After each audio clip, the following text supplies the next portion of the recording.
Hello and welcome to the Southbound Sports Show. I'm your host, Richie Leahy, here with my co-host, Maddie B. For the live stream, it looks like the window's messed up a little bit because I think I reset it. Let's go ahead and check that. But everything else should be good to go. We have a big week this week as we go through and try to get some new topics and things on the board. For the NFL, I really don't have too much, Matt, coming in. It's kind of a slow year for the teams we typically cover, like the Steelers. We knew it was going to be a rebuilding year when they lose Ben. They really tried to go with youth, and so with youth, there's going to be some growing pains.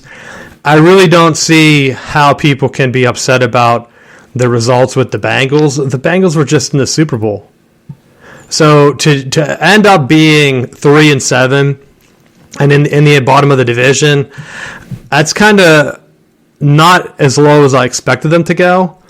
But I also was hoping that they didn't play Pickett, right? I've been saying that in the entire year. So at some point, you have to either take your beatings by playing him early, which they did, or try to play some of the vets that don't have the upside and try to hang around for a 500 season. But for all intents and purposes, this season's over, I would already imagine. What do you think? I don't know. I feel like I don't want to leave them for dead quite yet. I think you have, as the Steelers head down this back end of the season, I think I saw somewhere that the opponent's win percentage is like .328 or something like that. So if you're playing teams that don't have a good record, maybe you get hot, and as guys get healthy, they start to figure out what they need to do, because they were moving the ball, I thought, well in the first half, and then they just kind of stopped doing all the stuff that worked in the first half. I just think people have higher expectations than what they should have. And the first topic that I brought in, the Jet situation, because I think it's a good comparison for the Steelers, where right now the Jets are 6-4. And they're kind of going up with their own young quarterback crisis, where do you go with the old guy, Joe Flacco, or do you go with Zach Wilson? And so let's go ahead and take a look at this. All right. Is Zach Wilson a bust? I know it's still early, but quarterback rating against the Patriots was so bad. I don't think it's all on him, though. I know the Jets are 6-4. They have a chance to go forward and really make a playoff. Everyone in that division is so tight, it's unbelievable. You have the Dolphins and Bills both at 7-3, and now the Patriots and the Jets at 6-4. The Jets and Wilson have played the Patriots so bad that I think it kind of makes him look worse. Overall, the entire season, I mean, his stats are pretty low, where you can't really look at the yardage or the touchdowns because he was injured for a good bit. But having more interceptions than touchdowns, and then the quarterback rating, having it lower in the entire league, is it too early? Or, Matt, what do you think? Do you consider him a bust? He was only drafted in, 2021? Yeah, I don't think you can say he's a bust just yet. And I think when you look at this season, they had Breece Hall, he got hurt. They had Coleman, he got hurt. Well, Zach Wilson himself was hurt. There's different guys that I don't know that they had a real opportunity to demonstrate any level of consistency. And I think when you're constantly having guys hurt and you're rotating people around, I think it makes things a lot more difficult. Now, take the same scenario and make everyone healthy, and then, let's not forget, they played the Patriots. They're not as dominant as what they've been in the past, but quarterbacks, especially young quarterbacks, struggle with going up against Belichick's defenses. So I don't know. I think you need to give him some more time.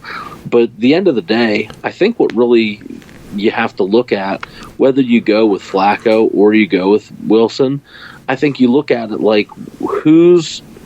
who responds better. When you have them out on the field, which player are the the other guys rallying around, because quarterback is the most important position.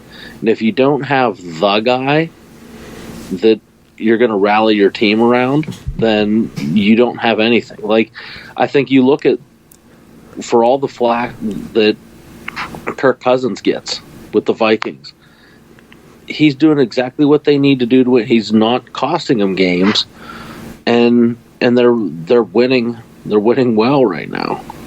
You know, like, and look at Washington.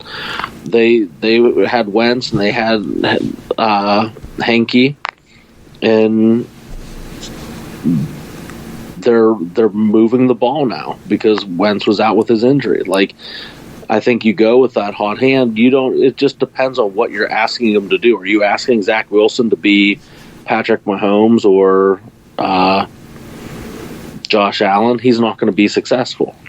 But if you put him in a position where, hey, hand the ball off, run good play action, scramble for a first down, don't take unnecessary sacks. I mean, maybe he can be successful. That's what I'm wondering with him too, because I've been watching a decent amount of Jets, not because I'm that not because I'm that depressed that I just want to sit in misery, but because I have Conklin, their tight end, on my fantasy team, and it's kind of what you noticed where with Flacco, they're running a totally different offense where Conklin's getting looks. Zach Wilson doesn't throw to him at all. And so I don't know if it's a scheme thing where they're telling him, like you saying, hey, you need to play in the modern offense. You're a young quarterback. We're taking shots downfield. Because that doesn't make sense because Mahomes checks down to Kelsey or hits him all the time. And is the offense being something totally different with him in? I don't know. But it kind of works with Flacco. So I'm just surprised that the Jets offense doesn't try to take what Flacco does and have Wilson learn that system, right? You don't need to have something totally different with him. And whenever Hall goes out, they try to make moves for running backs. But I don't know if it's just because Hall goes out, Wilson comes back, now the struggles start. Is it because Wilson's back, or is it because Hall's out, or is it now something totally different? Because, like I said, the play calling is different. Maybe he doesn't have a grasp on it, the playbook, but the tight end is every quarterback's best friend. So whenever you're not checking down, to me, that seems like either the quarterback's just chucking it up to his first or second read, or they're doing something different and not giving him that option as a safety valve. And I think we need a few more games to figure out what the scenario is. But if they bench him, remember, didn't the Jets bench Geno Smith? Right? Yeah. So he's working out for the Seahawks.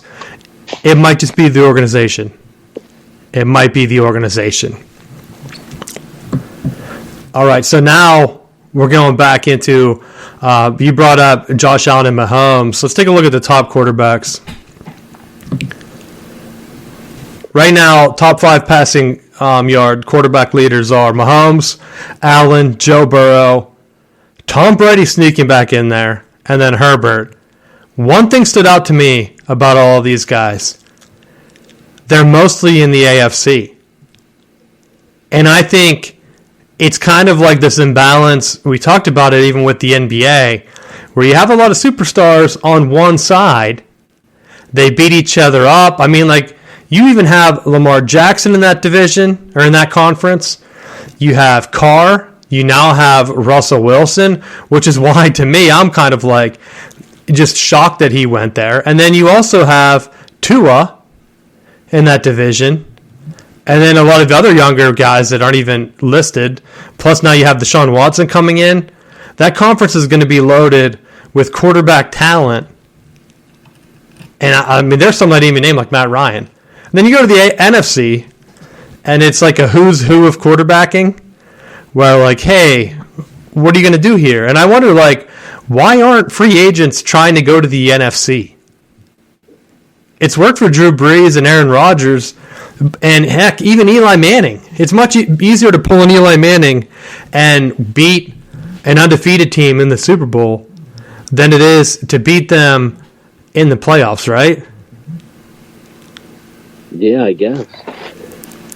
Because if Tom Brady retires, who is the leader in the NFC? Is it Aaron Rodgers? He's looking bad.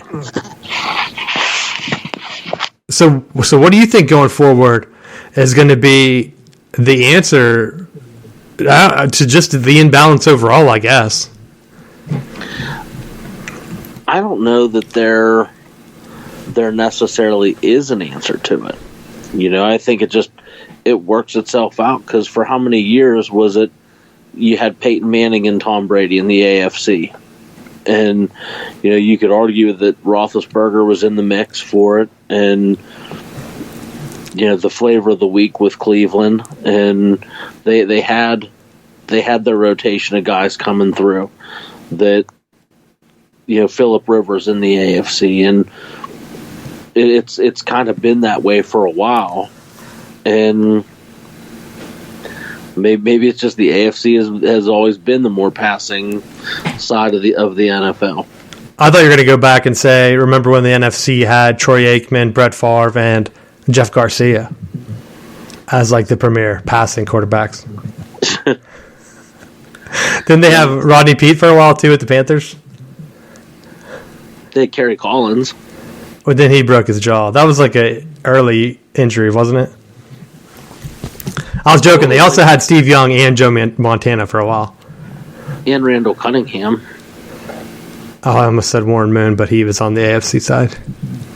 Well, he also was with Minnesota. All true. The Lions really...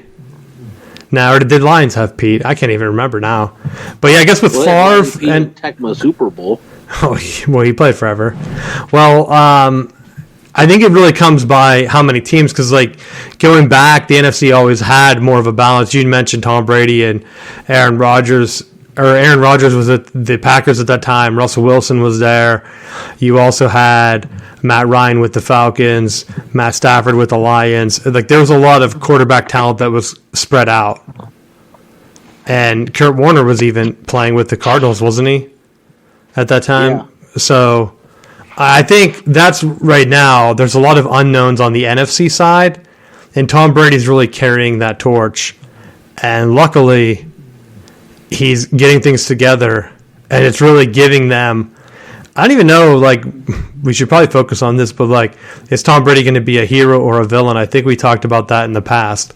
Maybe we should bring that back next week or later on as we get closer to the playoffs, because he could be the savior for the NFC side if they pull together, like, the fan bases and all cheer for each other, but I don't see that happening.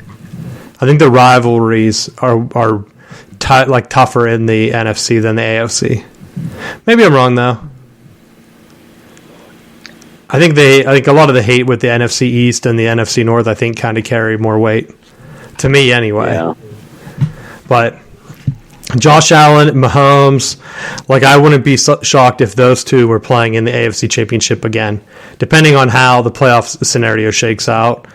And I don't really think that you have a comparison in the NFC unless, because like, oh, cool, you have Mahomes and Allen on one side.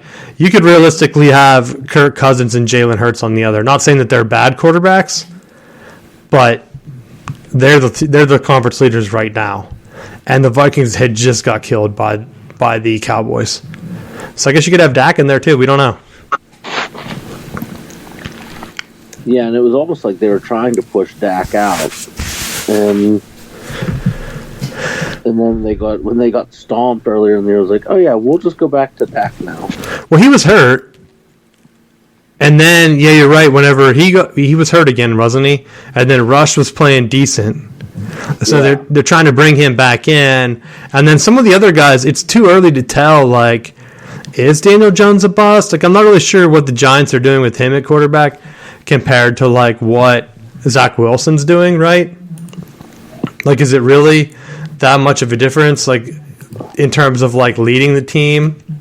Because, like, is Jones really putting up that many stats? I honestly don't know in terms of, like, just quarterbacking. Because looking at him overall, his QBR and stuff, like he had 4 interceptions. He only threw 9 touchdowns, which is like 26th in the league. But he's not taking weeks off, I don't think. So he's not throwing enough. When you're in the 20s as a quarterback for a winning team, like you expect more from that position, I think, in terms of like, hey, this guy's going to be a superstar, but maybe I'm used to Eli Manning, Hall of Fame, future Hall of Famer there, putting up big stats. I'm trying to think. I honestly don't really have much else for the NFL, Matt. I mean, fantasy, I picked up the Washington defense, and they played lights out for me so much that my game was over by Sunday. Even though the guy I was playing had Kelsey and Mahomes together, racking up major points, I was never threatened. It was insane because I was projected to lose by like 20 points. And so I'll tell you, if you listen to the show, I've been telling you all along, like, pick up guys that you think might have better matchups, because I had, or maybe the Bucks defense was on bye last week, but I'm looking at like, hey, how's my team looking? Are there anyone that has a more advantageous matchup that you could throw in there? And maybe a bye forces your hand. I'm getting to the point where, do I make my move for Deshaun Watson? He's suspended. He should be coming back soon. Do you think I should play him? Or wait a few weeks? Well, can you put him as an IR player? No. I've burnt a bench spot the entire year with him. But my team's been doing so good that I thought, do I need other guys? It's at the point where I have legit 2 receivers on the bench in Devonta Smith and Chris Olave that I could play, and I've had to play on buys. And like, Devonta Smith had 13 points last week. Chris Olave had 21, and I did play both of them, I think, which helped me get those big points because I think Christian Kirk and was it Godwin were on a bye. So now I'm at the point where, like, I don't know who I should play as my final flex. I have Chris Godwin, Devonta Smith, and Chris Olave. All 3 of them could go off at any time. So I'm kind of just flipping a coin, like, I hope I don't pick the wrong one. My other guys, like Christian Kirk and Amari Cooper, have averaged over 15 points a game. I can't, like, bench them. So I have those 2 in. And then I'm also playing Stevenson from New England, who is also a surprise running back that I picked up, averaging 15 points a week. So I can't bench him either, right? So I'm like, who do I play for that final spot? And if the Commanders' defense gives me 21 points, then there's no way a team's going to beat me. It's just unbelievable. So as long as no one gets hurt, and I still can't pick a tight end. I picked up Kmet. He got 6 points. I have Conklin, like I said. With Wilson, he just doesn't throw to him. So I'm like, I guess I shouldn't play him. And like, I'm not even joking. Just in terms of targets, when Flacco was the quarterback, he was getting 7, 9, 8, I think 5 targets. Wilson comes in, 1, 2, 2, 3. The highest was 6. And maybe, did he play this week? 10? I don't know. I don't know what the weeks, but most of the time he's only getting 1 or 2 looks, and that's just targets. It's not even catches whenever Wilson's the quarterback. So when Flacco has a guy and he's checking down and they're winning and getting you a winning record, that's my callback. Like, as a fantasy owner, look at the targets and see who's the quarterback. Are they eyeing your guy up? Because if they're not eyeing him up, why are you playing him? Right? Right. So I don't know. Anyone you have your eye on? You probably don't want to give things away because our thing didn't go. But well, no. I mean, this was just like a major league fluke week that nobody decided to score any points for me. I know. I was like, I've had one of them week 1. I think it was week 1 where my team was like in the power rankings ranked dead last, and I think I finally crawled all the way into first place, a real worst to first stretch. But now I'm worried that I could fluke at any time. And honestly, if the 49ers would have not went off last night with their tight end, I forget what his name now. It's driving me nuts. But he scored 2 touchdowns. If they would have hit McCaffrey instead, I would have a 2-game lead in first place. But instead, I have a 1-game lead. But at least I'm not tied anymore. I just don't know how the last 3 weeks are going to go. It's going to be a tough, like if you're a fantasy owner, now is the time where you don't want guys getting hurt, and it does take some luck. If your team, if no one shows up, then I don't know what to tell you. You're just going to have a bad week, right? Yeah.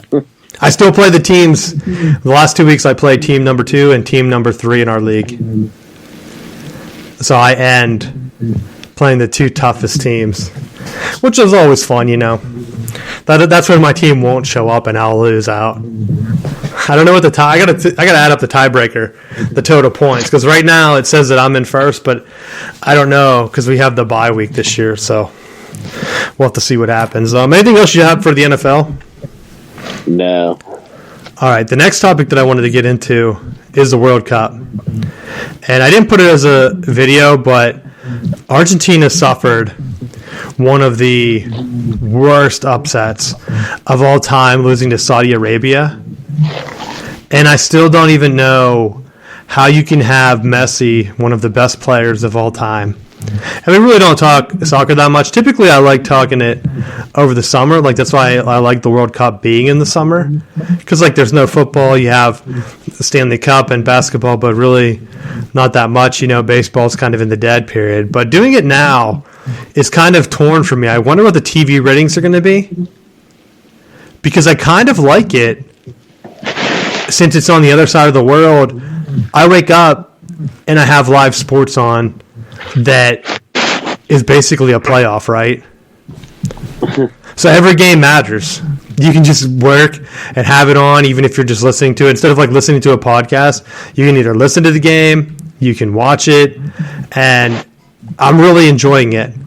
It also takes my mind off a little bit of rivalry week, which we'll get into here in a second, with Michigan playing Ohio State, both teams undefeated. So, like, you have, normally I'd be focused on that all week, but now I get to watch Team USA come in. And so let's take a look at their group. The United States came in ranked second in their group. And for people that don't really watch the World Cup, the top 2 advance. So if your team is in the top spot, you'll play the runner-up of another group, which in this case is going to be Group A. If you're the second-place team, you'll play the winner from that group. So ideally, you want to get that number 1 spot. To get that number 1 spot, it comes down to beating teams you're not supposed to beat or outscoring them and teams you're supposed to beat. The United States should have beat Wales. They came out and they had the pressure on in the first half. They basically owned the first half. Had a 1-0 lead. They sat on it. And my question is officiating going to screw the United States here? Because on our graph here, the tiebreaker after points, because right now Wales and the United States is tied because they had a draw. It's only 1 game in. They play England on Friday, I believe, and then Iran would be after that. So it might not come down to this, but right now the United States would be out because of fair play points, where Wales only had 2 yellow cards compared to the United States 4. And if you watch that game, there were a couple very blatant non-calls that really set Wales up or took momentum away from the United States, like a breakaway where a guy flops on the ground and pretends to be hurt. And it's kind of unreal to me because I feel like I hate talking about soccer and then everyone always talks about players flopping. But it's almost comical where if you watch it, a guy goes down. As soon as he sees the yellow card come out, he's back up. Like, you don't even have to, like, fake it any longer than that. Right? And I'm like, are you kidding me? I did notice that in the Poland game today against Mexico, they went to the monitor to see if the guy pulled the jersey and actually had a holding call, which I've been talking about, like for American football. Why can't you review like a pass interference or whatever, even if it's a challenge, even if it's only you have to do a challenge, and they can clearly see that like they pulled the arm of the receiver or whatever, let them do it, right? Because they gave Poland a penalty kick. Of course, it was blocked, so that game ended in a draw too. But without that replay, it didn't look like they were going to give them the penalty kick. So Poland wouldn't even have had that chance. And it was clear that he ripped the jersey, and the announcer was saying, I think he was probably pro-Mexico, but he was saying, oh, that shouldn't have been a penalty. But I'm like, if you're holding the guy's jersey as he's going to kick a chance on goal, why wouldn't that be a penalty, right? I don't know what the debate would be, like, oh, that's ticky-tack. All right, whatever. So is faking every injury, right, and then popping right back up. And I get that they have to kind of sell the calls, but why not have a guy in the booth that then gives like a penalty for flopping? I think that would clean up the sport immediately, right? I don't know if you watched any. Did you watch any of the World Cup? The only I watched the very, very end of that Saudi Arabia game, and I like the fact that they just declared it a national holiday tomorrow. So everyone in Saudi Arabia can not drink beer tomorrow and just hang out. They don't have to go to work. They just don't have to go to work. Which is awesome. I mean, the United States, like, it's kind of iffy here. They try to push the sport, and there was some flack over, was it ESPN, that photoshopped the United States players out and put in people like LeBron and like Steph Curry. And honestly, would they even be good at soccer? I think it takes a different skill set. Because, like, look at Michael Jordan going to baseball. Just because he's good and tall at basketball, right? He wasn't a Hall of Fame hitter. People were like, oh, he might have been if he kept trying it. Or, like, then in the same breath, they'll make fun of Tim Tebow, you know, for trying it. So I sometimes I just don't get it. Like, yeah, they're good athletes, but there's a reason they went with basketball versus playing overseas or whatever, playing a different sport. They always talk about, oh, LeBron could play football easily if he just walked on. Like, no, he probably couldn't. He probably couldn't. So I think the United States should focus more on soccer, and I think with schools running out of funding and stuff, it seems like, I think soccer is one of the cheaper sports that gets a lot of participation, so it might grow. The team just can't miss the World Cup again. Missing it last time, I think, set them back. Now the team's so young. Get some experience, get some wins. I would love it if they got past this group stage. The next World Cup is in the United States. I'm making it a point to go there. Yeah. So if you want to go, let's go support our boys.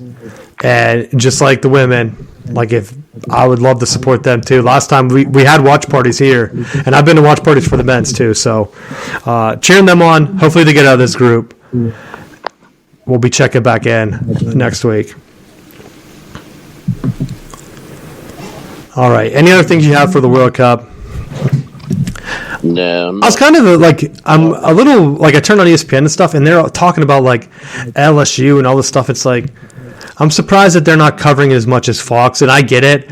Fox has the rights for it, and I can't wait for that to happen with, like, the Big Ten football, right? Because I know that's what's going to happen. Where if ESPN doesn't have the rights, like hockey, they ignored it for years. It's going to be hard to talk about, like, hey, we're only talking SEC football here, and a little bit of ACC, but you have to go to ACC Network Prime News to get that. It's only available through the ESPN app, because, like, that's basically where all the ACC stuff is. It's hidden. And then, meanwhile, they talk about Auburn forever. But I have some good college topics. So let's get into rivalry week. I think the highlight, of course, is Michigan and Ohio State meeting undefeated. They said it was like the 20th matchup undefeated. I don't know if that meant both teams or just one being undefeated, because, like, only in like 100 years of football, if this is the 20th meeting where both teams are undefeated, that's a little ridiculous, right? Like, I don't know how that could be true, but the stats guy that said that on ESPN or Fox, whichever network that was, they weren't very clear, so I was wondering, and I didn't care to look it up. But that's the one thing where, if both were undefeated that many times, the Big Ten must have really sucked back in the day. Because there was a period where Michigan wasn't even in the Big Ten because they kicked them out. So how many years? How many years could they have had more being undefeated? And I guess they are two of the top 5 teams in wins, if not more.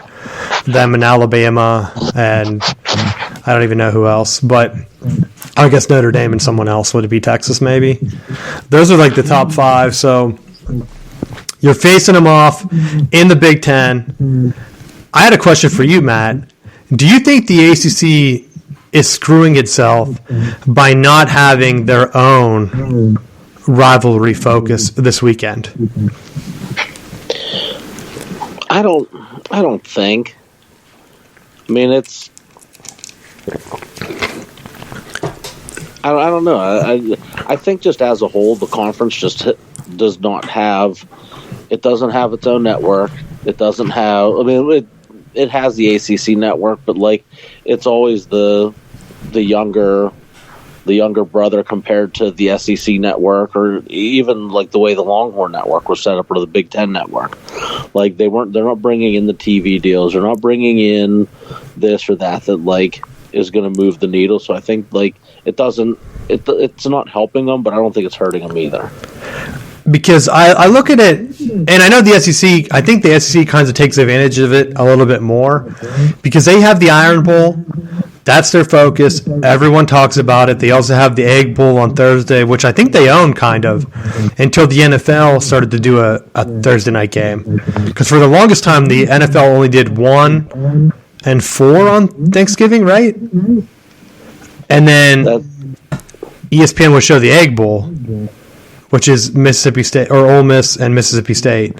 So now they started to creep in, and the ACC's top game, and I'm not knocking because I like NC State, but like NC State's playing North Carolina. Virginia Tech and Virginia canceled because of the shooting death. So prayers go out to their families. That's a crazy situation. And both teams decided not to play. And that's really not the fault of the ACC. But I think when Miami came in, I think Florida State and Miami should have played that final weekend. And the reason I bring it up, it's because the SEC for like 20 years now, it seems, has that perceived power. And now you're looking at it like, hey, if we lose this final weekend, we're playing a tough ACC opponent. Nothing's going to happen to us. Meanwhile, if Clemson loses this week against South Carolina, they're done. Tennessee loses, still ranked top 10, right? Not a big deal for them. They got absolutely killed by South Carolina. The Tennessee shouldn't even be anywhere near the top of the 2 loss teams because both of their losses were bad blowout losses. Actually, let's bring up the rankings and let's get into it. College football rankings, and I think this is showing a lot of bias against some of these other conferences, and because the logic doesn't make sense to what they're showing here. Tennessee falling to 10. I know they beat Alabama. Alabama is 7. Tennessee's 2 losses have both been blowouts. And that second loss against South Carolina wasn't even close. You can say that Hooker got injured. That game was over way before he got injured. I hate seeing guys get injured, but let's be honest. Penn State should nowhere be anywhere behind Tennessee. If Tennessee played Penn State this week and with a healthy Hooker, like, would you be confident that Tennessee would win? Because Tennessee couldn't do anything to stop South Carolina. And I know Rattler was good at Oklahoma. That's where he was, right? And then they're a 6-win team, though, Matt. Tennessee did nothing to stop them.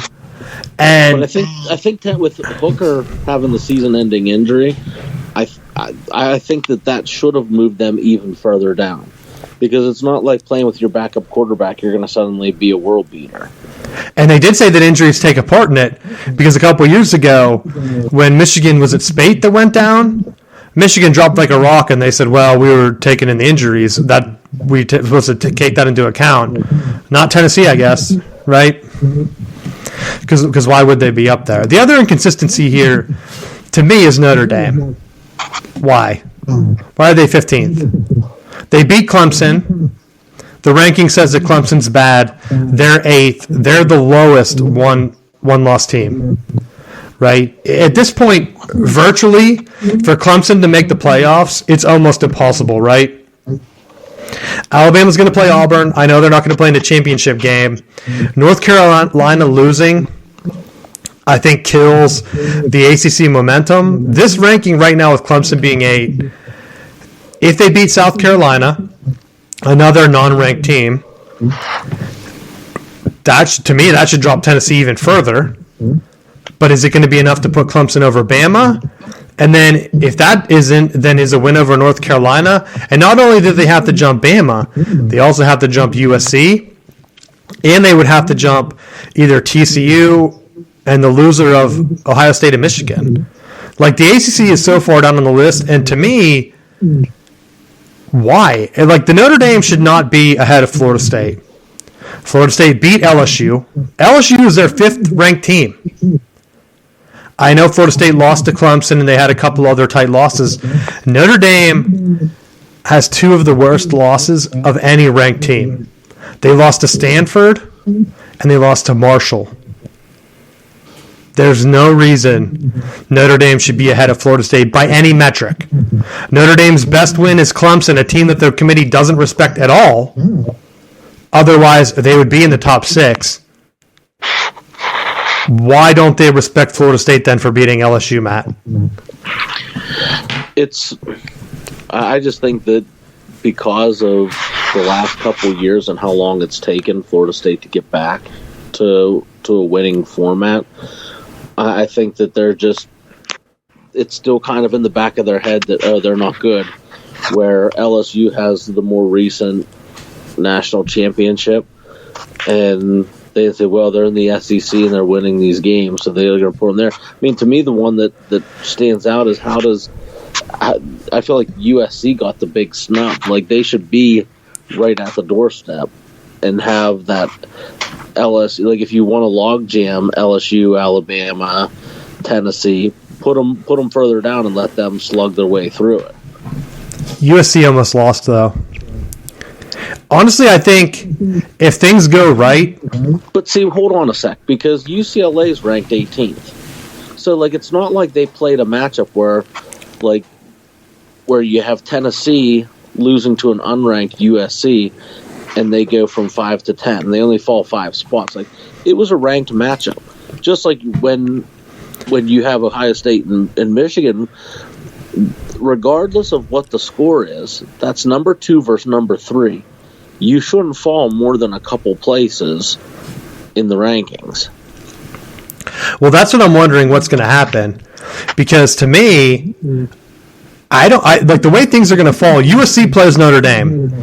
Maybe they bump Notre Dame up that high to give USC enough of a win to jump to the top 4, where the loser of Ohio State and Michigan is out. TCU slides into 3. USC then jumps up to 4, right?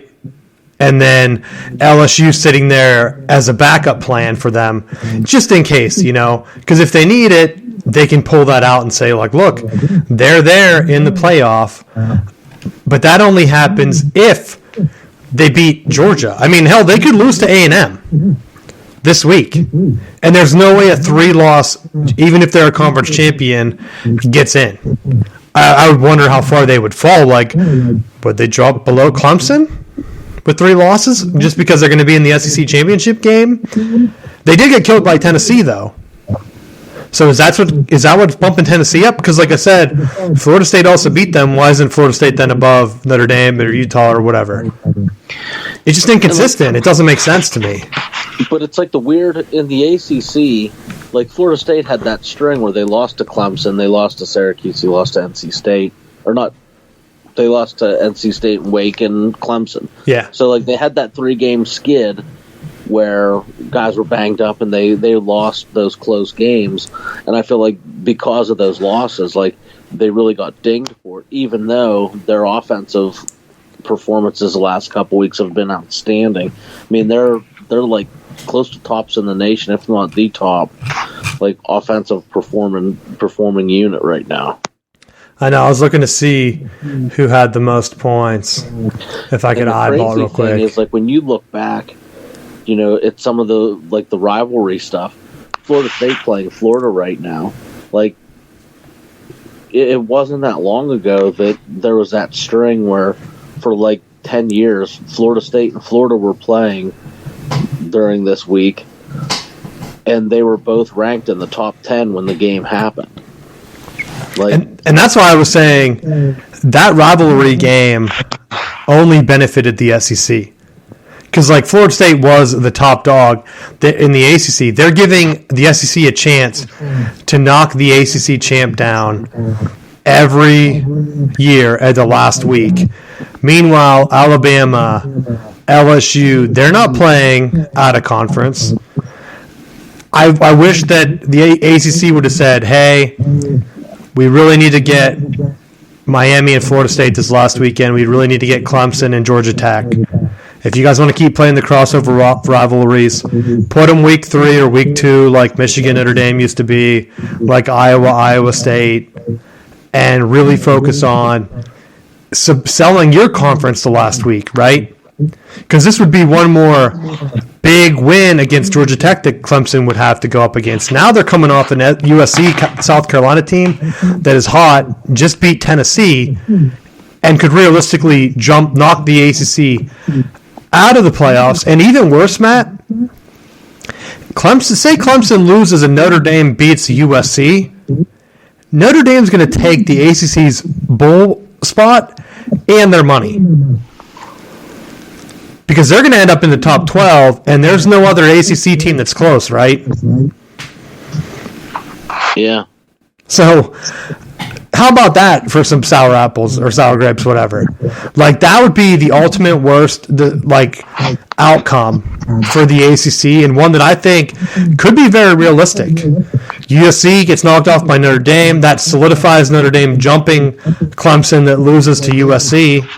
They both have, 3 losses at that point? 2 losses? Clemson would only have 2. So it would be really close. But I think if Notre Dame's just in the top 12, it doesn't matter if Clemson finishes ahead of them. The New York, or the New Year's Six, not the New York, the New Year's Six Bowl picks. So they might not pick Clemson, right? They might just decide to pick Notre Dame. Yeah. Because, like, honestly, and this is a real situation, LSU loses to Georgia. What bowl game, like if it's the Orange Bowl or something, why wouldn't they want Notre Dame versus LSU and Brian Kelly? I would. I want to see that. Right? He would just be pouting. I think that would be a fun bowl game. So we'll check back in with some of these rankings next week. Tell us what you think in the comments below. If you think that they're outrageous or you think that they're pretty solid.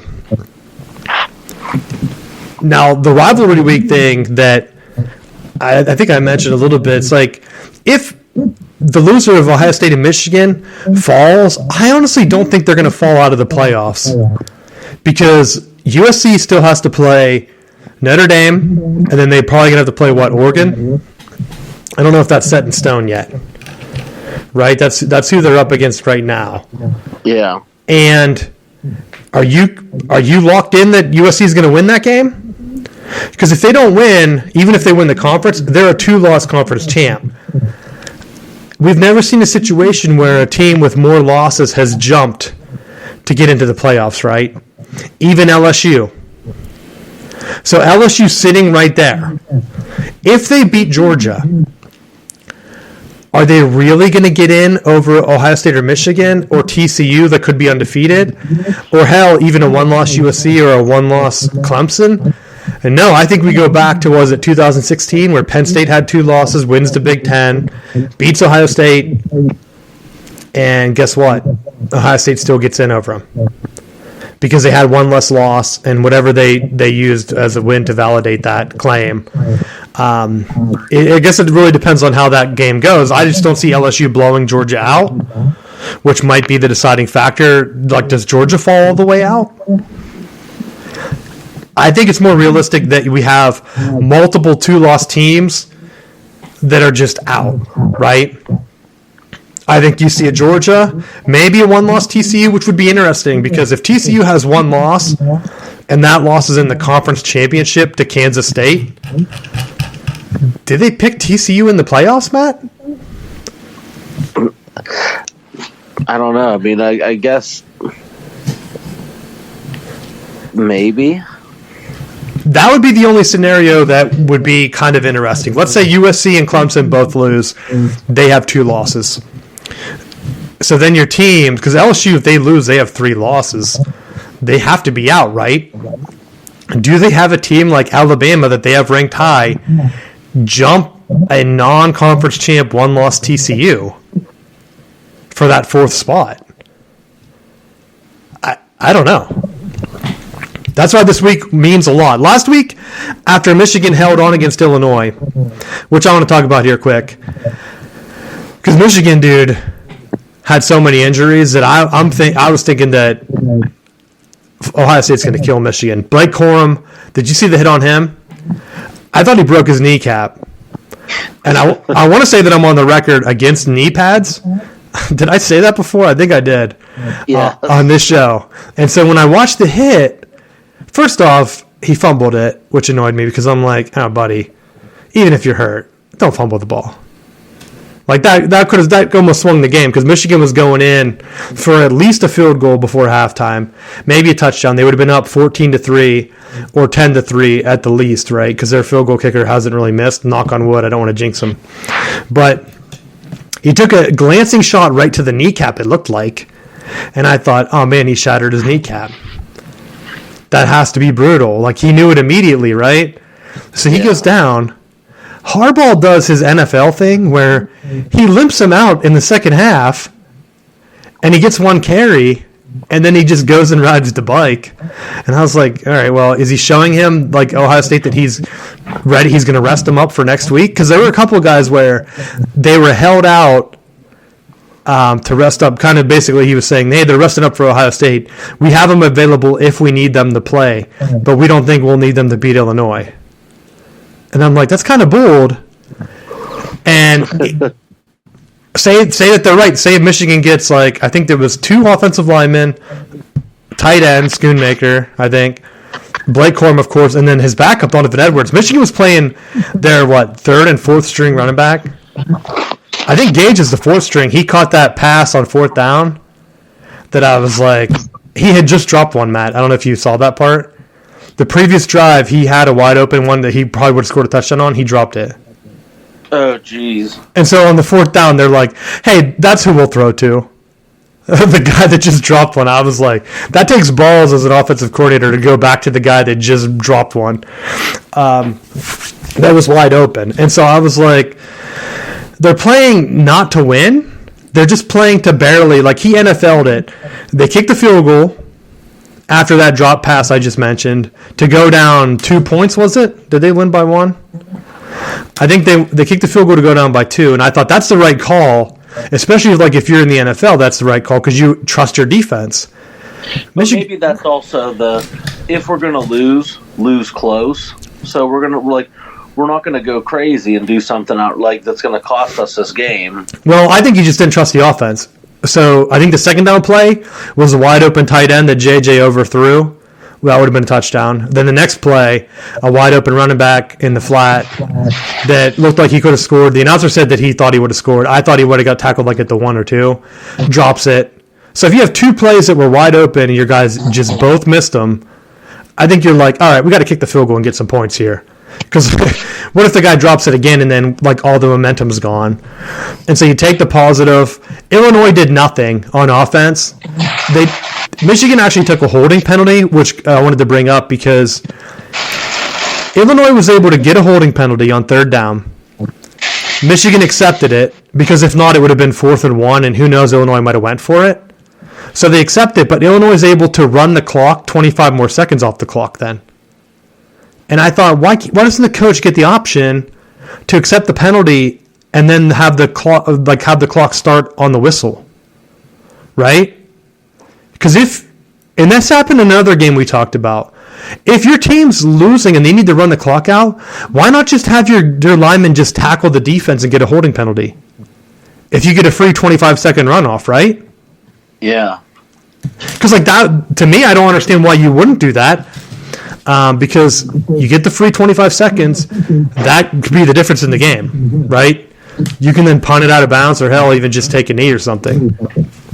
So I was kind of I thought Michigan was playing to lose, or at least I think in Harbaugh's mind, if you drop that one, it didn't matter because you still have to beat Ohio State to make the playoffs. But I don't think that's true anymore.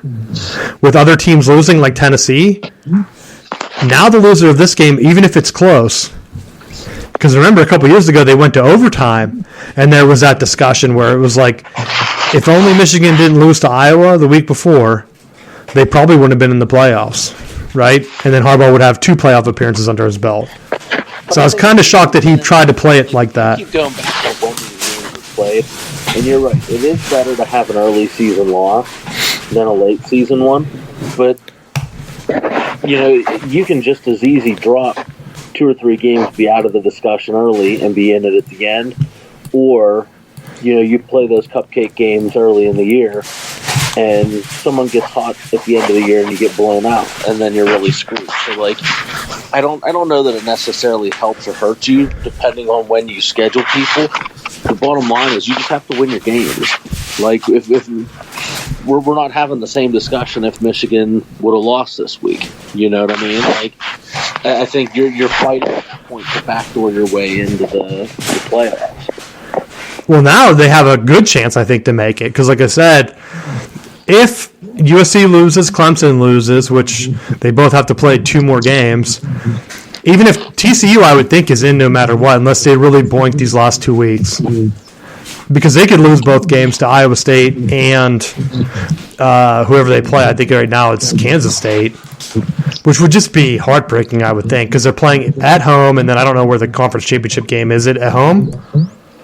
I don't know how they do there, so I don't know if it's like at a neutral site, but that's the one thing that's like, to me, get the stuff figured out in terms of like an easy cupcake scheduling game. Like if you're the Big 12, when you expand, if I were them, I would go back to an 8-game conference schedule.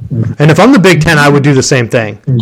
There's no reason Michigan should be playing Illinois and Ohio State should be playing the Maryland game this week. Michigan should have been playing Eastern Michigan State, and Ohio State should have been playing Toledo Southwest or something. Like someone really small that they could just beat up on. Like, because I keep hearing about how Michigan's weak conference schedule or non-conference schedule, and now how like Alabama could sneak back in, Matt. I had up Alabama's schedule if I could find it. They were going with their 8-game schedule. They played Texas, right? Michigan's 3 were UConn, Colorado State, and Hawaii. Alabama played Utah State, Louisiana Monroe, and Austin Peay last week. How is that different? Right? Michigan's other crossover game was Illinois, who was 7-3 now. Alabama's was non-conference because they don't have 9 games. They played Texas. What's Texas's record? Is it like the same? Like it's virtually the same. Michigan playing Illinois and Alabama playing Texas, right? In terms of record. Yeah. Well, Illinois is 7-4 now, and Texas is 7-4. It's the exact same. So how does Alabama have a tougher schedule? I mean, you can't really control who's in your conference, right? So at this point, it would be better if the Big Ten just said, you know what, let's just go back to 8 games. Michigan, you can schedule a non-conference game against a Power 5 like West Virginia or someone instead, because it would benefit them, right? They'd want to see that. I don't know what else they can do. Like Penn State played Auburn, played the 9-game schedule, has only lost to teams ranked number 2 and 3 in the country, and yet they're ranked 11th. Yeah. I don't know what else they want them to do, right? I just don't get it. Like, you can't say, well, LSU got killed by Tennessee too, and they lost to Florida State, so depending on how you feel about that, it doesn't matter. Like, Florida State's not as good as Ohio State and Michigan right now as a loss for Penn State. And I know they're ahead of Florida State, but Oregon's also up there. They got killed by Georgia, and they lost to 25 Washington.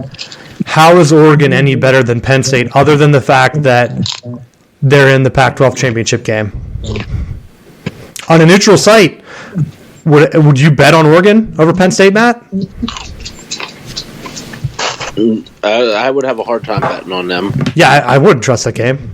I don't think anyone else will either. Let's see. I put the high tempo at the end because we didn't really do an intro show. Let me see what I have here. Oh, Auburn. I think it could be the worst Power 5 job in college football. Rumors started to break that Lane Kiffin is going to step down as the Ole Miss head coach and become the next coach of Auburn. And the only question that comes to my mind is why. Why would he do that? Auburn has been tearing through coaches, Tommy Tuberville, Gene Chizik, guys that led them to undefeated seasons, Gus Malzahn, national championship games and appearances, and just chewing them out, right? The latest coach didn't have any support and was fired within 2 years, 2 or 3 years, whatever it ended up being. Why would Lane Kiffin want to jump for where it seems like from Ole Miss where they're willing to pay for recruits? We've seen that. Hugh Freeze had all those issues or whatever. Now it's legal. We know Auburn's willing to do the same with the NIL era. What would make Auburn more attractive than Ole Miss to you, Matt?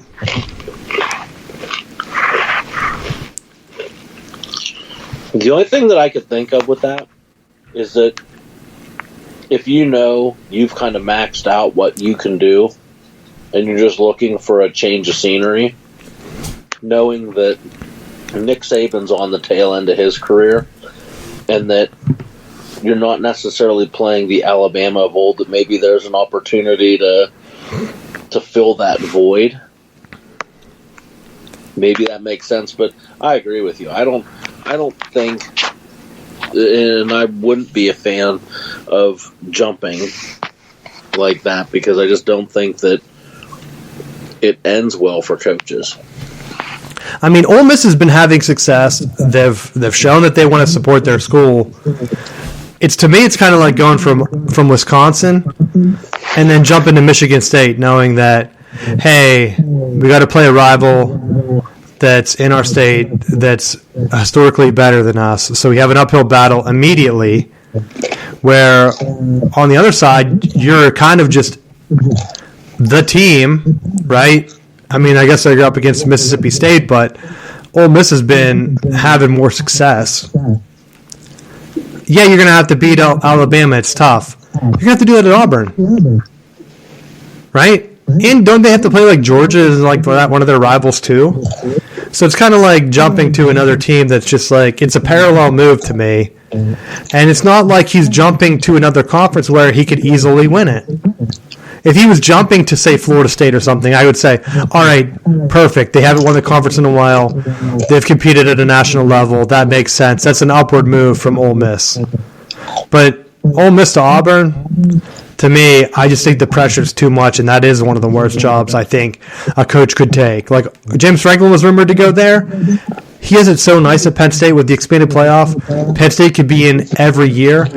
Auburn is not going to have that luxury. So we'll see how he does there. I just don't think that they're going to be able to do it. My next one is Jimbo Fisher on the hot seat, Matt. This is your guy. Did you see that video of their stadium at the third quarter? Oh, my goodness, yeah. And that's worse than the Michigan whenever we were doing buy a Coke or buy 2 Cokes and get 2 tickets or whatever the hell that promo was. And that was for student tickets only, because the stadium was still like at least half full. You can't even fake that. They announced 90,000. 90,000 people full of regret for buying season tickets is what that number is. Or whatever. Like, why would you announce that at the game whenever you can easily count them? That's UNC or Miami math right there. Where it's like, hey, at least you painted the bleachers blue, where it looks like you have fans, or Miami when theirs is like a disaster. I just don't get it. I think he has to be fired, right? I mean, his buyout is astronomical. That doesn't matter, though. He probably should be on the hot seat, but I think the only way that he leaves is if he jumps to another program. But with what he's doing right now and how he has recruits like decommitting and like hitting the portal now, like he's imploding everything that he's been building at A&M. So that's where I think there's going to be a mutual split. I think they pay a lesser buyout because it goes to a man's ego where they tell him, we don't care. Coach in front of no one. Collect your money. We're done supporting you. We'll pay for some facilities or something, but we're not bringing in a top recruiting class. You will end your legacy with a string of 1-2 win seasons, and that's how people are going to remember Jimbo Fisher. Where otherwise you can go and probably land a job like West Virginia that seems like they might be looking for a coach, and where you've said that you'd be interested in coaching. How about we help you get that job, and then we can just part on mutual terms? Right. I mean, that's a job that he's been rumored to go to, and that may be we'll let him go to West Virginia if they pay part of this buyout. At this point, though, they're going to have to pay for the whole thing, so I don't even think it's that. I just think it's going to be a safe face for both programs, because if he goes, then you're able to rally the horses and keep the players by saying, hey, guys, come on, like, let's go, let's stick around and try to do our thing. We can do without him, right? Like, we're already buying in. Where if they go full implosion, that's never good. That's kind of like your own self-penalty, right? And then, while you're doing that, your old rivals, Oklahoma and Texas, are coming into your own conference, buddy. So you don't want to be coming in with them coming in hot, and you're coming off of a 2-win season or 3-win season. I don't even know what they have right now. But it is not good. So for them to be, they're 4-7 right now. They're 1-6 in the conference. So like for them to come in and not be bowl eligible, like it's going to be in shambles. And the other one, Mel Tucker for Michigan State, if Penn State beats them this week, I don't think they're bowl eligible either. Right after they extended him, because he was rumored to go to LSU, remember? Yeah. So, like, in terms of awful contracts, who knows? Mel Tucker could be the next one where one good season, you hear a little bit of smoke or see a little bit of smoke, and then you do that thing. If they're not making bowls and Penn State can make it happen and not beating your rival, which is what he's been hanging his hat on, while they potentially go to another playoff, I think that's going to be another situation where who knows what's going to happen there. But Jimbo, I think he's gone this year. All right, let's see. I think I had one more. This one's a little bit shorter. This will be my last college football one. Bo Nix, Matt, do you think he's for real? I have basically 2 Auburn topics this week, but he comes in, kind of got run out of town in Auburn, right? Goes into Oregon. They gets injured. They're worried about him there because he's 3rd in the country in QBR, and they're pushing him, kind of going for Heisman. I know it's not really going to work out. Hooker got injured, so now you're hearing a lot about Nix potentially winning the Pac-12. They should be in the final game, I believe, depending on if they win against Oregon State this week. If they beat them, I think they're in for sure, and they play USC. I think USC is kind of already locked in. It just depends on the Oregon, and then there could be a 3-way tie, I believe. And in that scenario, does Bo Nix possibly sneak in as a dark horse candidate? And if not, like, could he be a top NFL pick? What do you think? I mean, I think he definitely could carry Oregon, and it seems like when he's playing at a high level, they're a really tough team to beat. So I mean, it's definitely doable. But I know he got banged up at one point. Are any of those injuries still lingering? And that's where, too, like a pro prospect a couple of years ago, people wouldn't even be expecting that. So him coming in, it's all about finding that right situation. I wonder how many recruits and younger guys are going to look at that scenario and say, that's going to be me. I need to transfer. I need to do this. I need to do that to find a better situation for myself. And look at Bo Nix coming into Oregon. Now he's going in there. Wasn't Dan Lanning wasn't he rumored as one of the Auburn guys too? So like a reverse Bo Nix for him, right? Bo Nix should probably warn him and say, don't do that. Why would you do that to your career? But that's all. We'll see what happens. Let us know if you think Bo Nix is for real and if you'd want your pro team to draft him. And then that's it. Final bell, basically, unless you have anything else for Rivalry Week you want to hit on. No, go Noles. Stomp the Gators. Hopefully Michigan wins. It'll be big if they win on the road. I'm looking at the scenarios here where if Georgia is number one, Michigan clearly wants to beat Ohio State, right? Because even if they back into the playoffs, you don't want to play Georgia round one. If Michigan wins and then gets ranked number one, could Georgia end up falling to 4 if LSU beats them?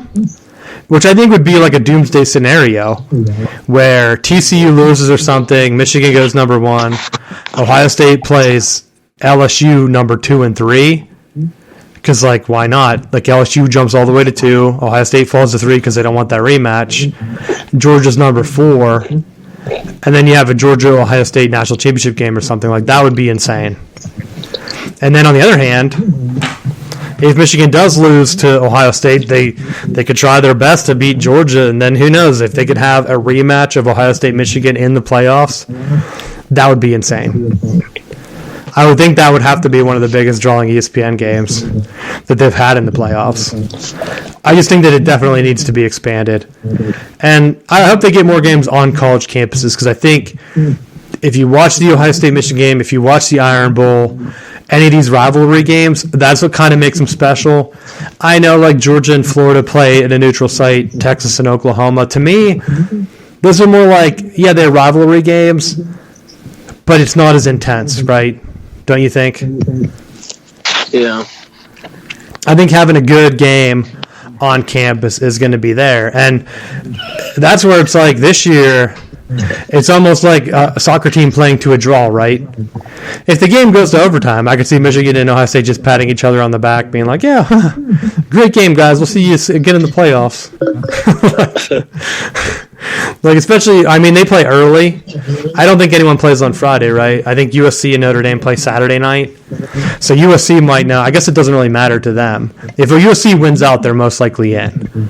I don't think they leave a one-loss conference champ out. Same with Clemson. I really don't think they're going to leave a one-loss conference champ out. Unless it's to Ohio State. I could see Ohio State getting in because they beat Notre Dame, and that's the team that beat Clemson. That's the only fuzzy math I could see them doing, right?